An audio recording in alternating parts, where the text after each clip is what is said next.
Chris, we've talked about these things. A lot of farmers who might watch this might be quite incredulous, or even people with backgrounds like mine. You know, I have an inorganic chemistry background where the stoichiometry is always so beautiful and neat. Yes. Tell me about farmers, and you don't need to mention names if you don't want to, but tell me about farmers who embrace, because I know there are farmers around here that embrace these ideas. What benefits are those farmers seeing practically? Because we're talking at a very sort of microbial level, but what benefits are they seeing? Okay. I have been very privileged to be able to work with a group of farmers around here that are extremely innovative. And it's interesting to me a lot of times that innovation sometimes comes in environments where the risks are very, very high. You'd think that in areas that would be under a higher rainfall environment, higher in natural organic matter, higher in biomass production, those areas would be able to absorb the risks of doing some of these things. Because there are risks. I mean, I'm not going to guarantee somebody that they're going to get higher yields or always get higher yields. The idea is that can our yields be more consistent over time? So can our averages, there's always going to be peaks and valleys, but can our averages be higher by changing some of our management scenarios? So again, in working with the farmers here, it's been really exciting because they're the ones who've sort of taken the reins on being innovative and asking these questions and saying, okay, what can I do and how can I put some of these things into practice and get them to work. And, they're taking things, I've gone out there and talked with various farmers. I've been out to Gabe Brown's farm. I've been up to Gene Govan has a farm and ranch in Turtle Lake north of here. Marlon Richter, all of these farmers that are part of the Burleigh County Soil Conservation District that's kind of gained this reputation for innovation.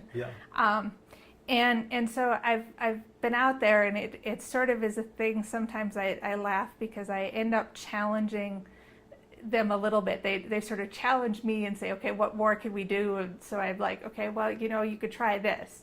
And, it's interesting to me that they actually take those risks and try it.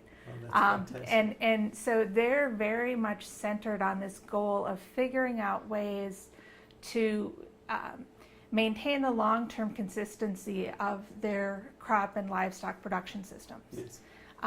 And so they want to do things that are going to be utilizing a lot of these natural cycles. You sort of mentioned about chemistry and stoichiometry, and I always say, I'm not going to sit there and debate a chemist, because chemistry happens the way that chemistry happens. I know that, I understand it. I don't necessarily understand it as well as I should, because it's not my specialty, but I get it. The thing is that works on a benchtop under very controlled conditions. When you put biology and geology, so you're looking at biogeochemistry types of interactions, there's all of these other processes that feed into it that make chemistry not necessarily happen the way you thought it was, because we don't understand everything that's going on. So it isn't like on the benchtop where we can say, okay, I'm going to put this chemical in at this concentration and this chemical in at this concentration and, do this at, this temperature, or all of those types of things. So it's really difficult to be able to sort of hone in on how all of this biogeochemistry is functioning together. But one of the things some of the things that we're seeing with these farmers is they've been able to do a lot of things with cutting back on a lot of their inputs. By how much? Like 2%, 3%? Oh, more than that. Some of them that are really closer to a higher innovative types of things are putting in next to nothing into their system. 10% of what they did or something like that? More than 10% of what they did. Again, some of them have fields.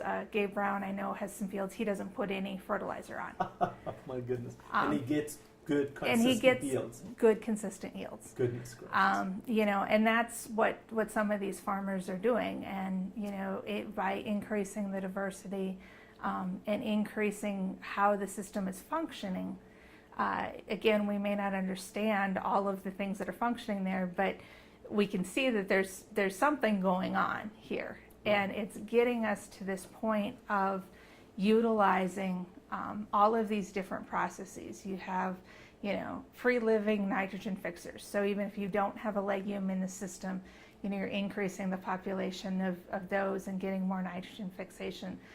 You've got more of the mycorrhizal fungi and a greater diversity of the mycorrhizal fungi. All of these different organisms, you're expanding on their numbers and their diversity in such a way that it's allowing for the system to function with very little inputs. Gotcha. Now, I wouldn't recommend somebody initially go in and not put anything in.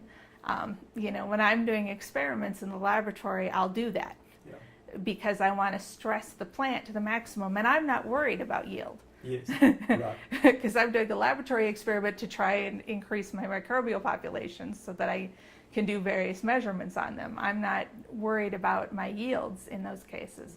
So you have to figure out how this is going to work for you and how this is going to balance out into these systems. And, making some decisions along the way. My dad is a farmer in southwestern Minnesota.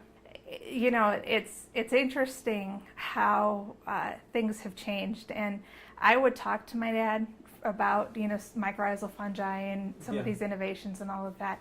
It took him coming up here to Burleigh County and talking to some of the farmers here in order to start making some of these changes in his system. Because that's what it really takes, is kind of farmer to farmer contact and innovations and that type of knowledge. Myself as a scientist, even though I can say my dad's a farmer and I understand, certain things as far as how agriculture works, I still have to, kind of keep those bottom lines in mind, but I'm not as worried about them as You're a not farmer. making your living off those yields. Yeah. Right. Right. So it does take some farmer to farmer interactions. And again, we've got a lot of good types of mentoring groups and other things like that have been really great in this area. But anyway, my dad being a farmer, and so down in southwestern Minnesota, it is one of those areas where, like I said, you should be doing some of these innovations. Yes. You're under a higher rainfall environment, little bit better soils, all of those types of things. Yes. And he was in a very conventional types of system. Mm-hmm. He'd do a lot of fall tillage and do a lot of spring tillage. Everything was just sort of the way that farming is supposed to be. Yes. You grow your crops, you add your fertilizers, you use your pesticides, Right. all of the traditional types of farming mechanisms. And he's started to move away from some of that. He's not quite at the point that he's going completely no-till, but he's reduced the amount of tillage that he's doing. In fact, he doesn't use certain equipment. He doesn't use a chisel plow anymore or any type of a plow anymore. He uses the disc. Yes. So really trying, and he tries to do it, very shallow, so Yes. he's not disturbing a lot of the soil. All of those types of things. He's added some cover crops in where he's growing wheat. And what he's really starting to see is that it really is making a difference in his system. He's gotten on board with the concepts of organic matter and these ideas. And so, for some people, you may not be in a position where you can go and buy a whole bunch of no-till equipment and, manage some of the risks by cutting back on some of your inputs, all Right. of those types of things. You may not be at that place, but you can make some steps along the way. Like I said, he's done things where this year I think he's not going to do any fall tillage. Right. He's doing some things that are adding the cover crops, and he's trying to keep most of the crop residue on the surface. And sort of all of these concepts that we kind of had with farming for so long are starting to change as we look at this concept of soil health and soil quality.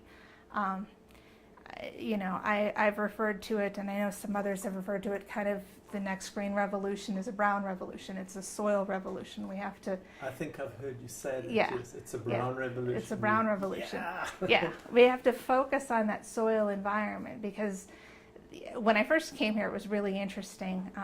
Again, meeting with some of these farmers, and I remember being at Gene Govan's farm, and he was talking about the fact that he has livestock, and he was so worried about the forage and the livestock and everything like that. And then he realized that he needed to switch his focus, because he wasn't growing livestock, he was growing grass or the forage. So that was his important focus, was how do we do this? How do I grow the best forage? What is my forage quality? When am I going to have it? Yeah. When am I going to be able to get livestock? And he took himself out of being, a livestock person or a rancher, and into being a forage grower. And when he told me that, it sort of rang a bell in my head. And then I thought, really, what you're doing here is you're actually, soil is your resource. Soil Yes. is that you're growing soil. And then, you're using that soil to manage the grass, or the forage, which is then managing your cattle. But if soil becomes that center focus to the system, then you start doing some things that are going to protect that soil.